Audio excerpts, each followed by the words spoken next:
Share screen-nya sudah terlihat? Sudah, Ibu. Nah ya. Oke, ya. Bismillahirrahmanirrahim. Assalamualaikum warahmatullahi wabarakatuh. Hari ini materi kita adalah terkait data anomali dan functional dependency. Tahapan dalam pemodelan data sudah kita pelajari, yaitu pertama tahapan konseptual modeling, yaitu dengan menghasilkan sebuah IRD dari proses bisnis dan aturan bisnis yang ada, yang kemudian setelah IRD terbentuk, tahapan selanjutnya itu adalah logical modeling, yang mana output dari logical modeling itu adalah sebuah skema relasi yang diterjemahkan dari IRD yang dibuat berdasarkan aturan bisnis.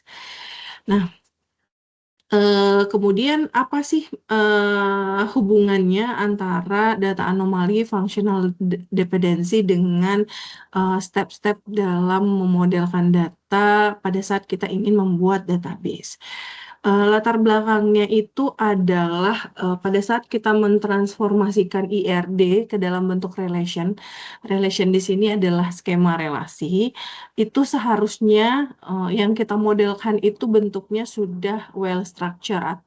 Artinya strukturnya struktur terbaik.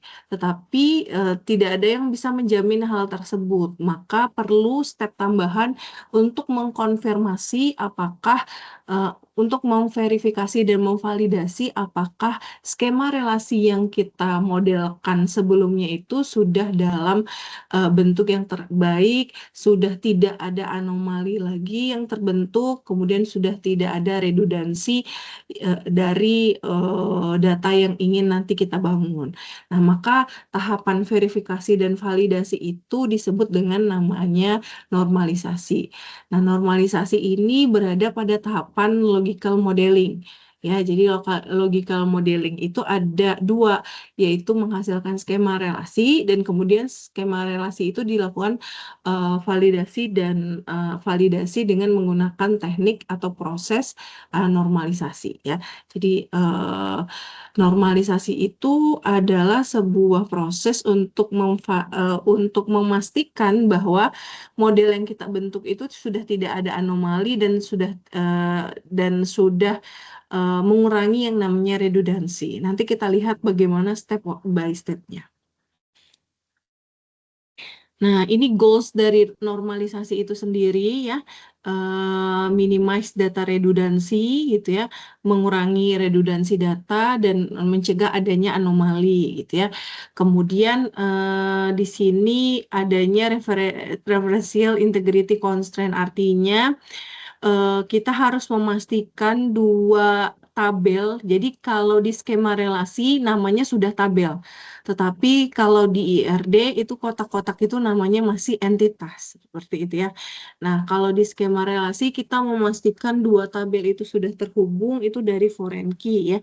Kita memastikan bahwa terdapat foreign key di salah satu tabelnya ketika dua tabel itu terhubung gitu ya, dengan aturan-aturan pada saat kita menerjemahkan IRD ke dalam bentuk skema relasi gitu ya.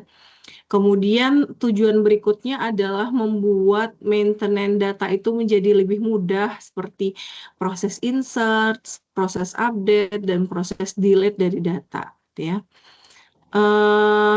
Oke, kemudian kita lihat seperti apa sih yang dikatakan well structured relation. Kalau dikatakan relations itu adalah tabel ya, tetapi kalau relationship beda lagi, itu hubungan antar dua entitas. Jadi kalau di slide itu ada kata-kata relation, itu berarti mengidentifikasi sebuah tabel. Nah, ini employee 1 ini merupakan contoh eh, tabel yang well structured, di mana tabel yang well structured itu minimal redundansi, kemudian ketika user melakukan maintenance data, yaitu terdiri dari insert, update, dan delete gitu ya, itu mencegah adanya yang namanya error dan inkonsistensi. Itu adalah ciri-ciri tabel yang well structured. Sekarang kita lihat ya, pada tabel ini setiap baris datanya, primary key-nya ditandai dengan garis bawah ini, dia unik. Artinya primary key-nya tidak muncul berulang gitu ya. Satu employee memiliki employee ID, memiliki nama, departemen name, dan salary. Itu masih yang didapatkan dari tabel employee ini. Artinya tidak ada redundansi pada tabel ini ya. Nah, kemudian kita lihat di tabel employee 2. Nah, permasalahan pada employee 2 ini apa? Kenapa employee 2 ini dikatakan is not a well-structured relation? Bukan merupakan tabel yang strukturnya itu baik. Kenapa? Coba, kalau dilihat dari tabel ini, kita bisa mengidentifikasi apa? Ada data Ya, ada apa? nama yang sama itu ada ada lebih dari 2 orang di dalam Oke. tabel itu ada 2 kali. Oke. Suaranya tidak begitu terdengar ya, putus-putus. Menurut saya itu karena datanya ada yang double. Oke. Sudah Ada terdengar yang belum? udah, oke, sudah terdengar. Ini siapa namanya? Sabina. Oke. Menurut Sabina ada yang double. Contohnya yang mana, Sabina? Dari apa? Yang employee ID juga itu double, nama ada Margaret Simpson itu ada 2 kali, Chris Lucero itu 2 kali. Oke, ya, benar ya. Menurut yang dinyatakan oleh Sabina. Kenapa tabel ini merupakan tabel yang not well structured, bukan struktur yang baik? Itu kita lihat, primary key-nya muncul beberapa kali berulang, padahal yang kita ketahui bahwa primary key itu adalah ID unique, identifier unique. Artinya kalau dia unik, dia hanya muncul satu kali dalam satu kumpulan data atau satu tabel. Misalnya contohnya teman-teman memiliki NIM. NIM teman-teman tidak dimiliki oleh mahasiswa yang lain. Itu unik terhadap teman-teman saja gitu. Nah, kalau ini itu kan menyalahi aturan ya. Kayak employee ID nih. Yang employee ID 100 dia muncul 2 kali. Itu kan berarti si employee ID ini nggak unik dong gitu ya. Karena dia muncul beberapa kali seperti itu. Nah, kemudian kita lihat di sini dikatakan bahwa if the salary for employee 100 change, we must record this fact into row. Nah, ini juga permasalahan yang terjadi ketika kita melakukan maintenance data tadi seperti insert, update, maupun delete. Ini contohnya adalah update. Misalnya kita ingin mengubah gaji Margaret Simpson, yaitu dengan employee ID 100. Maka proses pengupdatean yang kita lakukan itu harus 2 kali. Karena dia terdapat 2 kali data. Tidak bisa hanya 1 kali saja. Kalau 1 kali data artinya kita hanya mengupdate 1 baris data. Dan itu terjadi inkonsistensi data tadi. Nah, makanya kita harus memastikan model yang kita bangun di skema relasi itu benar-benar model yang well structure, yang tadi, yang minim akan redundansi, dan ketika proses maintenance datanya itu tidak ada error dan tidak ada yang inkonsisten. Inkonsisten artinya misalnya di atas diupdate, di bawah nggak diupdate. Misalnya dia udah naik 50.000 gajinya, di bawah masih 48.000. Itu kan artinya ada inkonsistensi data. Seperti itu ya. Nah, kemudian anomali itu apa? Nah, anomali itu di sini redundancy in table may result in error or inconsistency. Jadi kalau terjadi error dan inkonsistensi pada saat kita melakukan proses insert, deletion atau modification, itu bisa kita katakan anomali atau data anomali. Nah, kita lihat masing-masing perbedaannya jenis-jenis anomali itu. Yang pertama adalah insertion anomaly. Jadi untuk kasus employee 2 ya, employee 2 ini tadi karena dia bukan not well structure, berarti akan muncul banyak anomali pada employee 2 ini. Nah, kita lihat insertion anomaly. Ketika saya sebagai admin ingin menambahkan seorang pegawai baru ya. Misalnya namanya adalah Cristiano Ronaldo misalnya namanya dengan ID 160. Kemudian dia departemennya misalnya adalah IT ya dengan gaji misalnya 50.000. Nah, maka ada kolom-kolom yang belum terisi, misalnya seperti course title dan that employee ini. Kenapa belum terisi? Ya karena dia belum menyelesaikan course-nya. Ya, dia merupakan pegawai baru yang mana dia belum mengambil course yang dia ingin selesaikan. Maka akan ada nilai-nilai nol. Nah, itu yang disebut dengan insertion anomaly. Jadi ketika diinputkan sebuah data, ada kolom-kolom tertentu yang belum ada ya without supplying course data. Jadi belum ada sih datanya karena ya dia baru masuk ke kantor itu gitu kan ya. Maka itu yang dikatakan insertion anomaly pada kasus tabel employee 2 ini. Gitu ya. Nah, kemudian kalau deletion anomaly kayak gimana? Misal saya ingin menghapus Alan Bitan karena dia sudah tidak bekerja lagi di perusahaan ini, jadi saya hapus. Nah, karena saya menghapus Alan Bitan, nah maka tag ACC ini pun saya hapus. Padahal teks ACC dan teks ACC ini merupakan sebuah course title yang bisa diambil lagi oleh orang lain. Artinya dia hanya muncul sekali nih. Jadi kalau Alan Bitan dihapus, tag ACC-nya kehapus. Padahal yang diinginkan oleh admin adalah cuma menghapus data Alan Bitan aja tanpa menghapus data dari course-nya. Nah, itu yang disebut dengan deletion anomaly. Terjadi errors gitu ya. Terjadi error dan inkonsistensi gitu ya.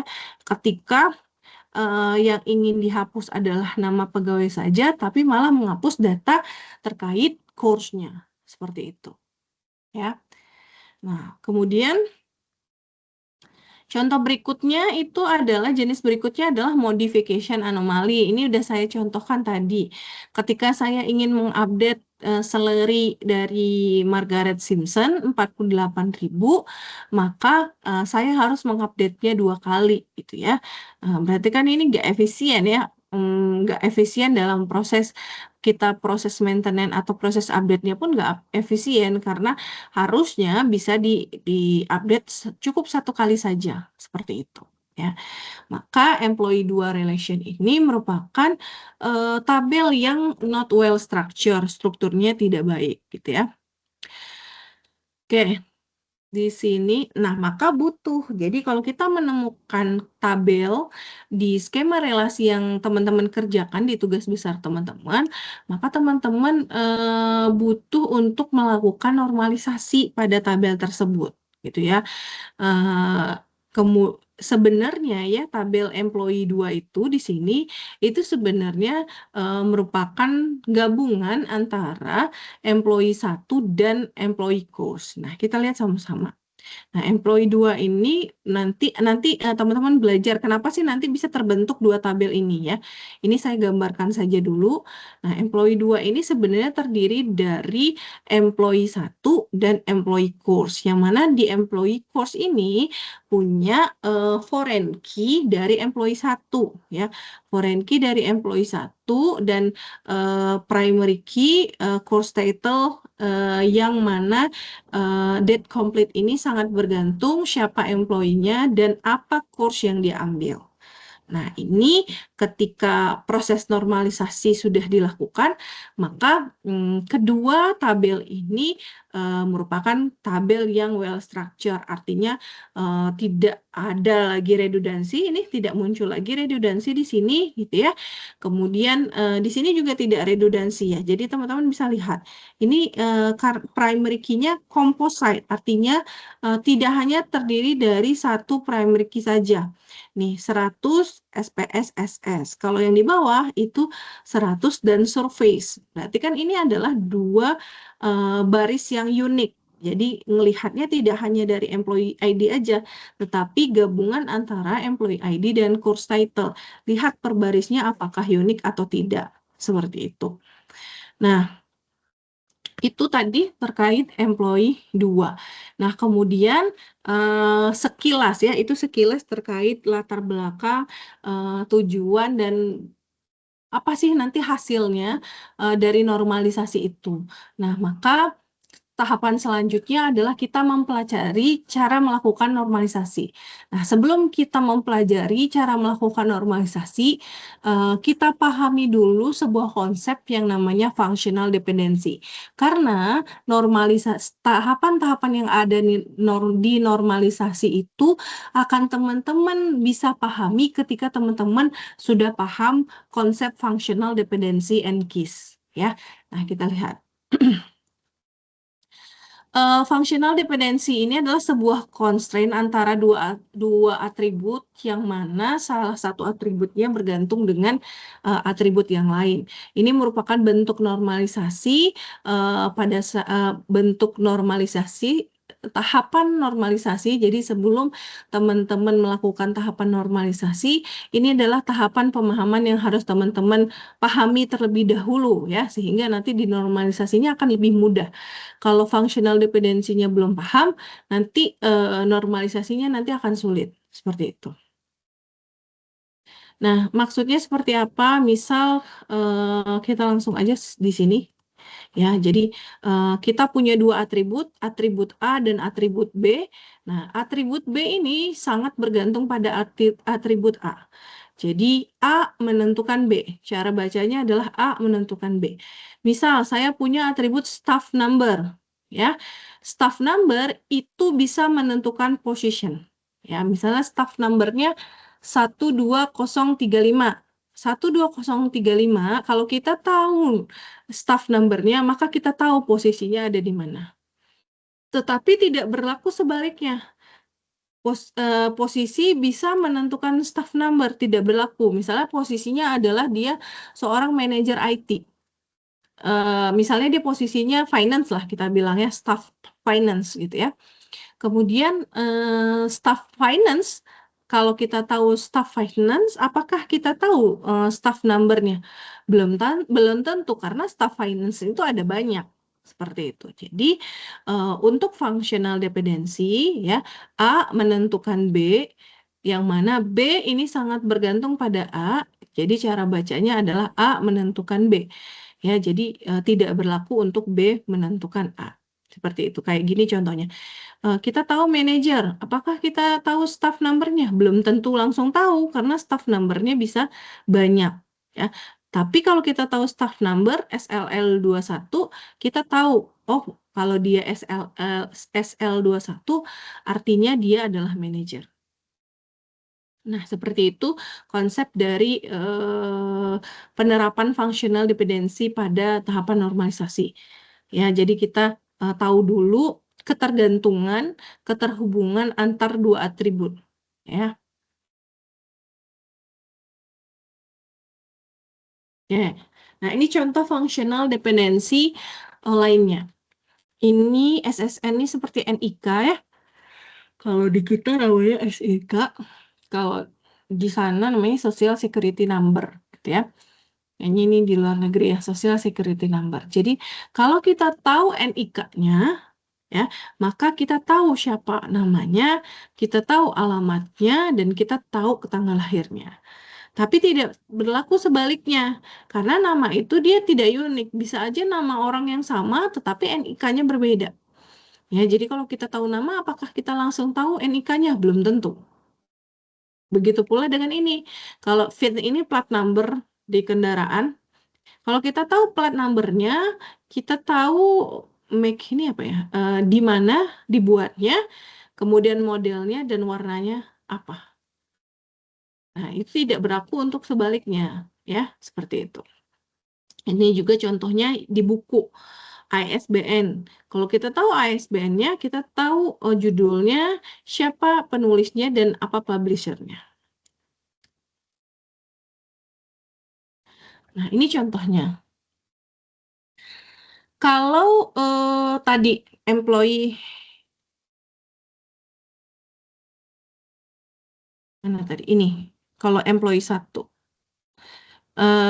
Yang A tadi ya, yang posisi A menentukan B, itu A-nya itu adalah namanya determinan. Nah, kalau employee 1 ini, yang menjadi determinan atribut yang mana? Yang mana? Employee ID kah, name kah, departemen kah, atau salary kah? Yang menjadi determinan, yang menjadi A. A menentukan B. Itu yang mana? Employee ID. Employee ID. Benar ya? Jadi kalau kita tahu employee ID, maka kita tahu siapa namanya, kita tahu di mana departemennya, dan kita tahu salary-nya berapa. Maka employee ID untuk tabel employee 1 itu adalah determinannya.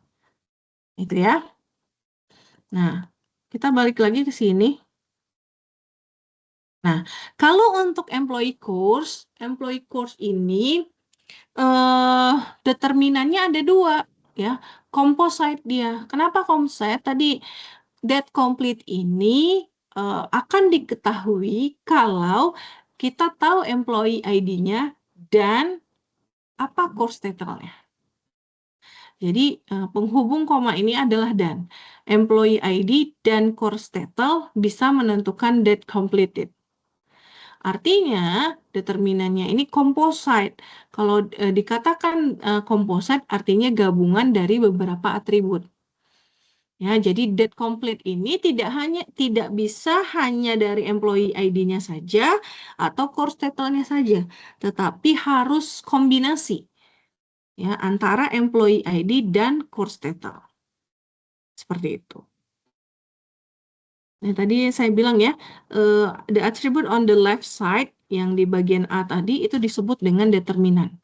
Maka SSN, VIN, dan ISBN tadi itu adalah determinan. Ya.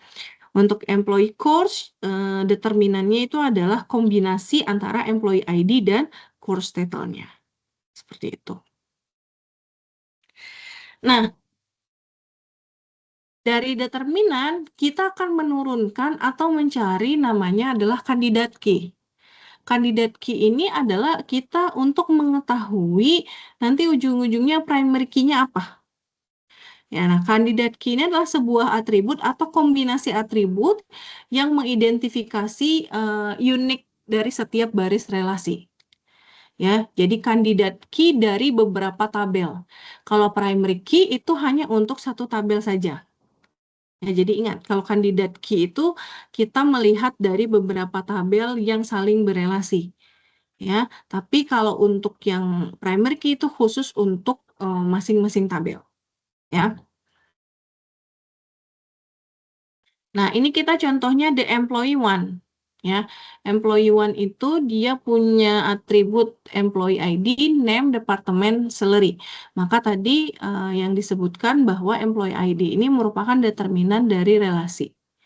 Ya, kemudian seluruh atribut yang ada di employee yaitu name, departemen name, dan salary itu dependen bergantung dari employee ID-nya. Karena tadi kita bisa definisikan employee ID-nya adalah determinan yang sebelah kirinya panah. Employee ID menentukan name, menentukan departemen name, dan menentukan salary. Maka bisa kita definisikan employee ID ini sebagai candidate key. Ya. Ya, kemudian karena tidak ada kandidat key yang lain, maka kita bisa mendefinisikan bahwa dia juga primary key. Ya, nanti kita lihat sama-sama bedanya apa. Nah, kalau dari tabel 2, ya, kalau dari tabel 2, bagaimana kita bisa menentukan kandidat key-nya? Tadi kita lihat satu persatu dari setiap atribut. Kalau kita punya atribut name, itu bisa ditentukan oleh apa? Oh, atribut name bisa ditentukan oleh employee ID. Department name juga bisa ditentukan oleh employee ID. Salary juga bisa ditentukan oleh employee ID. Maka kita bisa membuat functional dependency-nya. Functional dependency itu bentuknya kayak gini ya. Ada determinannya, ada panahnya, kemudian ada yang sebelah kanan dari determinan, gitu ya, dependent-nya. Nah, maka kalau kita lihat satu-satu dari setiap atribut ini, employee ID itu bisa menentukan name, department name, dan salary. Nah, sekarang kita lihat atribut yang lain. Atribut yang lain, date complete. Ya. Date complete ini tadi bisa ditentukan oleh apa? Dia bisa ditentukan oleh kombinasi employee ID dan course title. Ya, employee ID dan course title. Maka dari kasus employee 2 ini, kandidat key-nya itu adalah employee ID dan course title. Ya, kita lihat adalah kombinasi yang terbanyak. Ya, kandidat key-nya kenapa bukan employee ID, Bu? Karena apa? Employee ID kalau kita tahu employee ID saja, kita tidak akan bisa tahu date complete-nya. Tetapi kalau kita tahu employee ID dan course title, kita bisa tahu date complete-nya, kita juga bisa tahu name-nya dari employee ID, kita juga bisa tahu department name, dan kita juga bisa tahu salary-nya. Seperti itu. Maka kandidat key dari employee 2 ini adalah employee ID dan course title. Bentuknya adalah composite. Seperti itu. Nah, ini contohnya cara menggambarkannya. Functional dependency dari employee 1 itu adalah employee ID, menentukan name, employee ID, menentukan department name, employee ID, menentukan salary. Ya. Sedangkan untuk employee 2, itu dia 2, composite. Employee ID, course title, menentukan date complete, tapi untuk name, department name, and salary itu hanya bisa cukup ditentukan dari employee ID-nya saja. Ya. Jadi teman-teman kalau mau bikin functional dependency-nya kayak gini juga boleh, tapi nanti akan ribet menggambar. Paling sederhana emang bikin functional dependency itu seperti ini, yang ada panahnya. Nah, kemudian di sini dikatakan bahwa kandidat key itu selalu determinan. Kalau kita menyatakan dia kandidat key, pasti dia determinan. Tetapi determinan tidak selalu kandidat key. Contohnya di employee 2. Employee ID itu kan determinan ya di sebuah functional dependency. Tetapi dia bukan kandidat key.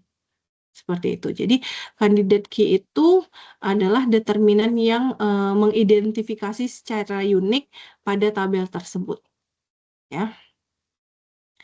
Oke. Nah, ini contoh functional dependency dari tabel ini. Jadi, kalau kita punya tabel, SID, STD name, course code, course name, address, lecture, lodge, maka kita punya beberapa functional dependency yang kita bisa definisikan.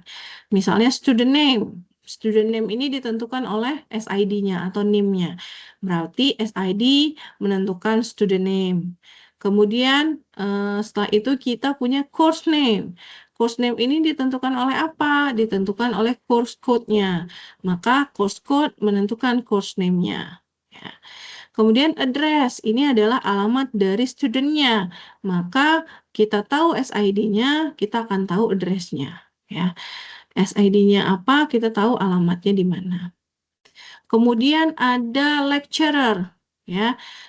Kita pengen tahu mahasiswa ini, mata kuliah ini yang ngajar dosennya yang mana, ya. Nih, seperti ini. 11.03.15.6 Thomas Alva Edison ini kan muncul 2 kali, tapi ternyata ini adalah kombinasi dari yang satu adalah mata kuliah pemodelan basis data, yang satu adalah mata kuliah pemrograman berbasis objek. Nah, artinya mata kuliah mahasiswa ini, course code ini, dosennya ini, seperti itu.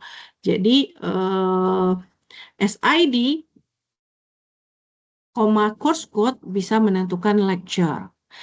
Lodge ini dosennya. Berarti kalau kita tahu lecture-nya, kita tahu load-nya. Maka lecture menentukan load. Nah, ini adalah functional dependency yang bisa kita definisikan dari tabel ini. Nah, nanti akan kita cek apakah dia benar-benar sudah well structured atau tidak gitu ya. Nah, kita lihat sama-sama. Nah, how to make sure that the determinant is a candidate key. Kita bisa melakukan namanya closure ya. Jadi kita bisa menentukan mencoba apakah determinan itu bisa menentukan seluruh atribut yang ada ya. Kalau determinan itu bisa menentukan seluruh atribut yang ada pada tabel tersebut, maka determinan itu disebut dengan candidate key. Nah, maka kita mencari closure-nya. Closure-nya itu adalah kita turunkan dari functional dependency yang ada, kemudian kita turunkan untuk memastikan bahwa determinan itu merupakan candidate key atau tidak. Kita lihat sama-sama contohnya. Nah, misalnya ini contoh ya. Kalau saya kalau saya punya functional dependency A menentukan B, maka B menentukan C, dan maka sebenarnya itu bisa kita ganti dengan A menentukan C. Gitu ya. Jadi F closure ini adalah functional dependency yang terbentuk dari beberapa functional dependency utama. Yang mana nanti terbentuknya dari apa? Dari aturan closure of functional dependency. Jadi ada aksiom Armstrong namanya. Jadi kita bisa menggunakan aturan reflexivity gitu ya. Kemudian kita bisa menggunakan aturan augmentation dan transitivity. Jadi kalau reflexivity itu jika B merupakan subset dari A, maka A bisa menentukan B. Kalau augmentation kita tambahkan sesuatu di kiri dan kanannya. Jika A menentukan B dan kemudian gamma A menentukan gamma B, itu augmentation. Kita tambahkan koefisien lainnya di antara kiri dan kanannya. Kalau transitivity rule tadi A menentukan B dan B menentukan gamma dan A menentukan gamma. Nah, itu adalah beberapa aksiom. Kemudian aksiom ini ada lagi yang lain. Nanti kita lihat ya. Nah, ini kita coba kerjakan ini dulu. Jadi ini adalah sebuah tabel. Tabel ini memiliki atribut A, B, C, G, H, dan I. Sekarang kita mau membuat beberapa F closure. F closure itu adalah functional dependency yang baru. Jadi dari functional dependency ini kita bikin functional dependency yang baru yang 3 ini dengan menggunakan 3 aturan tadi. Gimana cara bikinnya? Nah, coba saya tanya. Kalau kita punya A menentukan B, A menentukan C, CG menentukan H, CG menentukan I, dan B menentukan H, gimana caranya kita bisa A menentukan H? Coba, ada yang bisa Dari nggak? sifat Oke, transitivity, Bu. pakai transitivity antara, AB sama BH itu, Bu. ya, kita pakai transitivity dari A menentukan B, kemudian B menentukan H. Maka A menentukan H bisa terbentuk. Oke, tadi siapa? Arfan, Ibu. Apa? Arfan. Arfan. Oke, sekarang selanjutnya yang poin kedua. Bagaimana kita bisa membentuk AG menentukan I? Gimana caranya?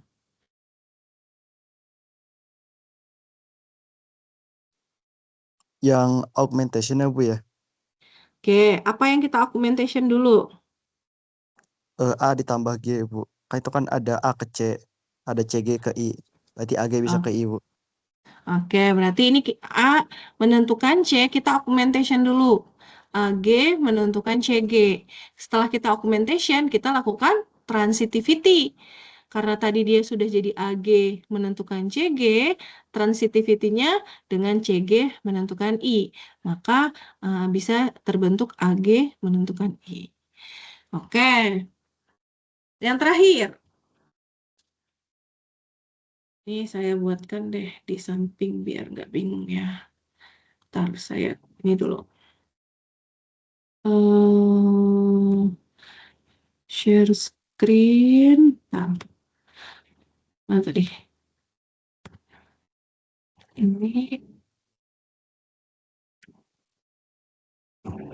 Oke, coba kalau CGHI gimana nih sambil saya menulis jawaban yang tadi.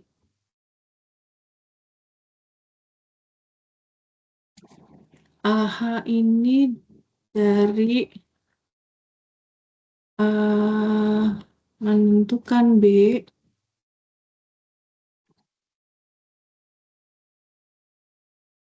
dan B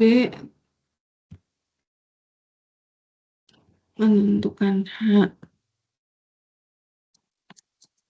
Ini rule-nya adalah transitivity. Oke, kalau yang AG menentukan I, itu tadi dari Aceh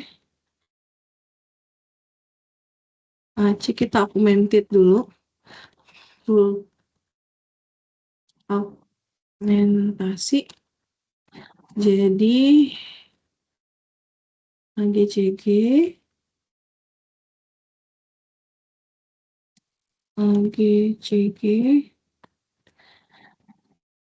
kemudian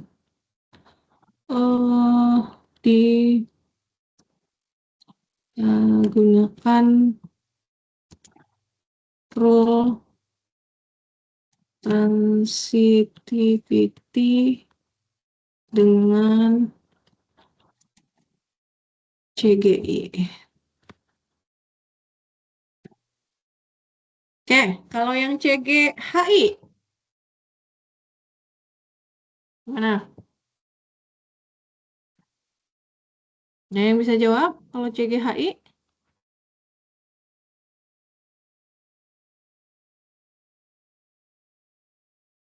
CGHI gimana? CGHI. Itu kita tinggal lakukan apa tadi? Rule yang pertama ya Bu, saya lupa namanya. Karena CG bisa menentukan H dan CG bisa menentukan I juga, berarti CG itu bisa menentukan HI ya Bu ya? Ya, ini pakai namanya reflexivity. Reflexivity. Iya.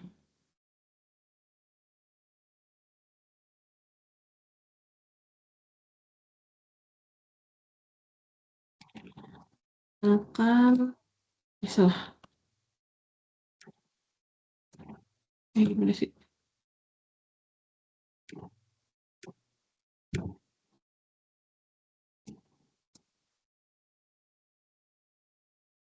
Oh, reflexivity. Oke, itu ya. Ada yang mau ditanyakan dulu?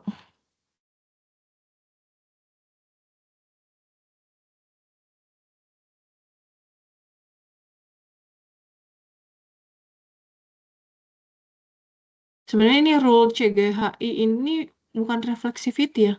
CGHI itu kalau functional reflexivity itu kalau functional dependensinya CGHI, maka CGHI bisa diturunkan menjadi CG menentukan HI, tapi CG menentukan I. Reflexivity itu, ini kayaknya bukan reflexivity. Apa nih yang harus kita lakukan?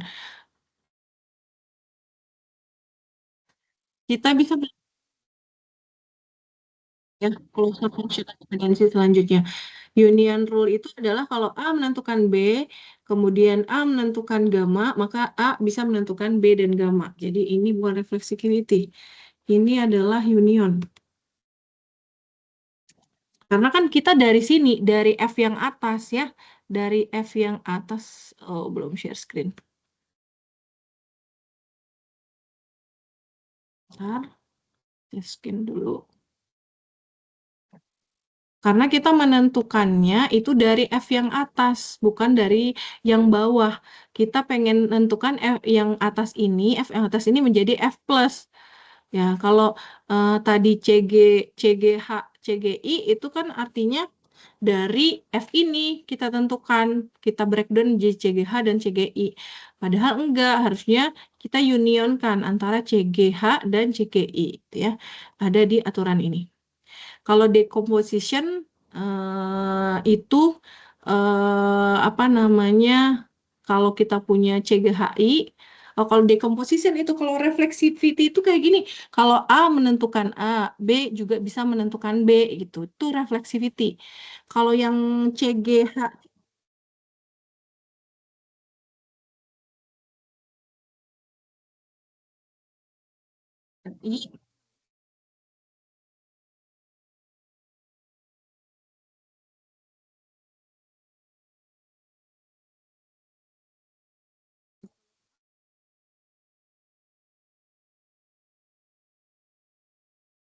gamma bisa menentukan theta.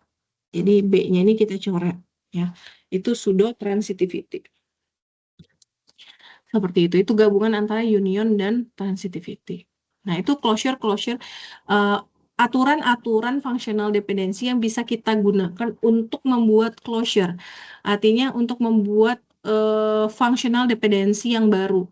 Fungsinya untuk apa? Biar kita bisa menemukan kandidat key. Jadi tujuan utamanya adalah untuk menemukan kandidat key.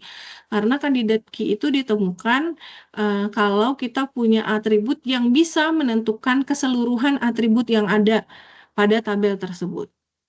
Nah, contohnya ini. Kalau saya punya relasi, ini sama ya, A, B, C, G, H, I, saya ingin menentukan mana kandidat key dari tabel ini, tabel R ini. Ya, saya nyalakan ini. Nah, gimana caranya? Kita harus mencoba apakah sebuah atribut itu bisa menentukan keseluruhan atribut yang ada. Nah, di sini dia ngasih clue. Coba tes AG plus, katanya. Coba tes AG. AG ini bisa menentukan semua atau enggak? Kalau AG bisa menentukan semua, maka AG itu merupakan kandidat key. Nah, caranya gimana kita bisa ngecek AG ini bisa menentukan semua atau tidak? Ya, jadi kalau kita punya reflexivity itu kayak gini ya, coba saya jelaskan. Kalau kita punya determinan AG, ya, reflexivity itu adalah AG bisa menentukan A, kemudian AG juga bisa menentukan G. Itu reflexivity. Itu ya teman-teman. Jadi AG dia bisa menentukan dirinya sendiri. AG bisa menentukan AG. Ya, kalau kita decomposition jadi AG bisa menentukan A dan AG bisa menentukan G. Seperti itu. Jadi AG ini bisa menentukan A dan G. AG-nya sudah. Sekarang BCHI. Apakah AG ini bisa menentukan BC? Pertama menentukan kalau di sini dia menentukan C. Ya. Jadi kita ambil dari functional dependency yang keempat ya. Functional dependency yang ke-1 ini salah. Functional dependency yang 1 kemudian lakukan augmentation rule. Jadi AG dan CG ditambahkan G. Berarti AG bisa menentukan C. Ya kan? Jadi si AG bisa menentukan C. Berarti tadi C sudah terpenuhi. Ya. A, C, G sudah terpenuhi. Sekarang kita cek masih ada B, H, I. Ya. Apakah AG bisa menentukan B atau H atau I? Kita lihat. Kita lihat dari functional dependency 3. Ya. Functional dependency 3 dan functional dependency 4. Ya. Di sini kita bisa lakukan transitivity rule. Ini sebenarnya kita lakukan union dulu. CG bisa menentukan HI. Ya kan? Seperti itu. Oke. Sebentar. Ini sepertinya ada yang salah stepnya. Sebentar ya. Saya perbaiki dulu.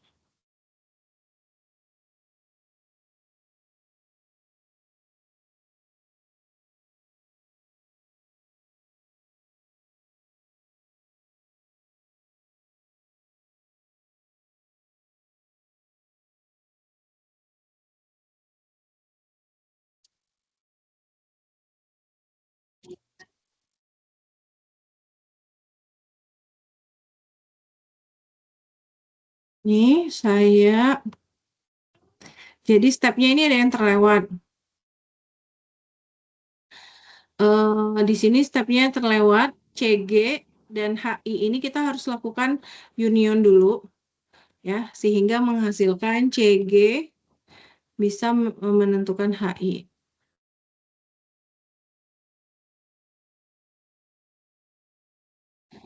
CG bisa menentukan HI. Nah, terus kita ingin memastikan apakah AG ini bisa menentukan H dan AG bisa menentukan I. Dengan cara apa? Dari FD yang baru ini kita bisa melakukan apa? Transitivity dengan FD pada poin B,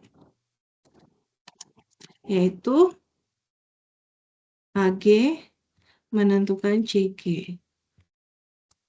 Ya, maka terbentuklah AG menentukan HI, ya kan? Nah, HG menentukan HI, ini kan kita bisa lakukan decomposition ya. Decomposition. Jadi apa? Jadi AG menentukan H dan AG menentukan H dan AG menentukan I. Nah, itu. Maka AG tadi sudah bisa menentukan A, C, dan G. Kemudian di sini juga AG bisa menentukan H dan I. Sekarang kita tinggal buktikan apakah AG bisa menentukan B, karena tinggal B yang belum kita buktikan. Maka kalau B kita ambil dari functional dependency 1. A menentukan B, tinggal kita lakukan augmentation aja. AG menentukan BG. Kalau AG menentukan BG, maka AG juga bisa menentukan B. Ya, itu adalah reflexivity rule. Maka AG bisa menentukan keseluruhan dari atribut yang ada, yaitu A, B, C, G, H, I. Maka kita bisa katakan AG tersebut itu adalah kandidat key. Ya, seperti itu. Bentar ya.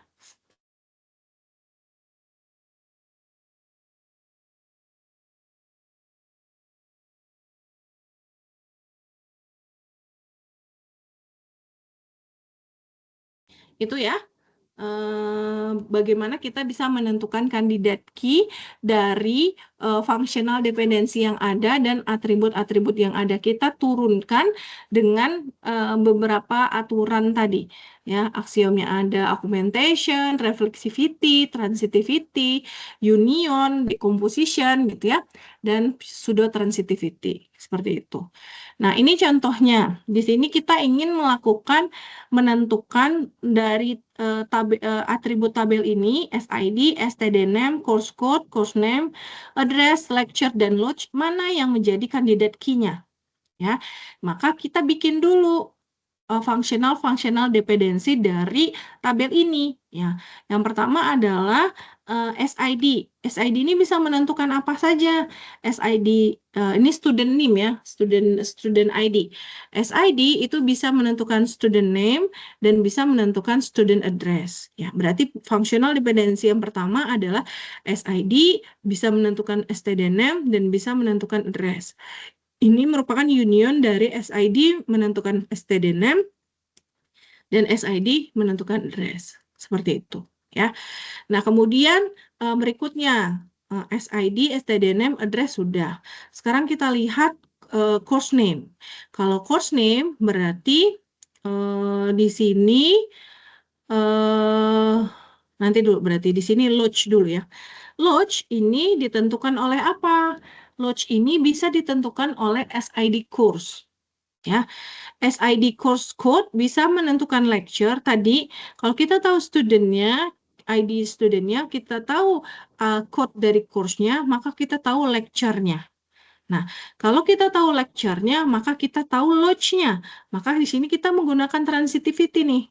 Kita gunakan transitivity untuk bisa menentukan apakah SID course bisa menentukan lodge atau tidak. Ya, nah bisa ternyata ya SID course bisa menentukan lodge. Jadi ini adalah functional dependency yang berikutnya. Kemudian selanjutnya kita lihat apakah SID course ini bisa menentukan course name-nya. Nah, di sini bisa kita lihat karena SID course dapat menentukan SID course ini, course name itu kan sebenarnya ditentukan oleh course code. Kalau kita tahu course code-nya, kita tahu course name-nya. Maka di sini kita lakukan augmentation. Ya, kita lakukan augmentation bahwa kita tambahkan SID-nya di depannya. Ya, maka SID, course code bisa menentukan SID course name. Maka yang menjadi kandidat key-nya adalah SID course code. Karena apa? Karena tadi dia bisa menentukan seluruh atributnya. Ya, SID course code bisa menentukan seluruh atributnya. Ya, kemudian yang ini gimana Bu? Ini kita tinggal augmentasi aja. Jadi SID, course code bisa menentukan std name, address, course code. Seperti itu. Ya, jadi dari ini functional dependency awalnya ya. SID menentukan std name, SID menentukan address, course code menentukan course name, lecture menentukan lodge, dan SID, course code menentukan lecture. Nah, ini dari functional dependency awal, kemudian kita ubah dengan rule, kita lakukan rule tadi dengan mengkombinasi functional dependency ini. Yang pertama hasilnya ini, yaitu kita lakukan union dulu dari functional dependency yang pertama. Itu ya. Kemudian yang kedua, kita dapat lakukan transitivity. Dari mana? Dari SID course code, lecture, dengan lecture lodge. Maka muncul F closure-nya yaitu SID course code menentukan lodge. Seperti itu. Kemudian kita lakukan augmentation di course code, course name. Kita augmentation adalah SID. SID, course name.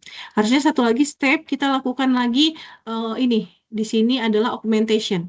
Augmentation dengan menggunakan course code. Maka SID course code bisa menentukan seluruh atribut yang ada di tabel ini. Maka yang akan menjadi kandidat key itu adalah SID, course code.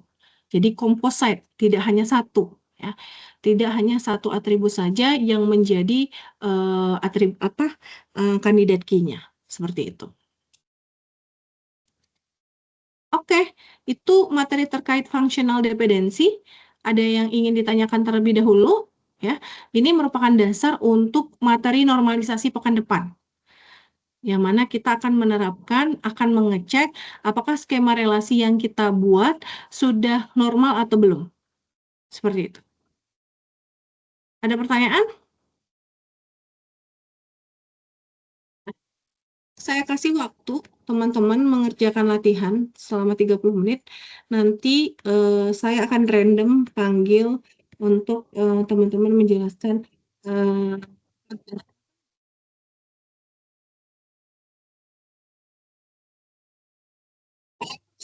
ini terlebih dahulu ya. Nanti soalnya ada 2 soal.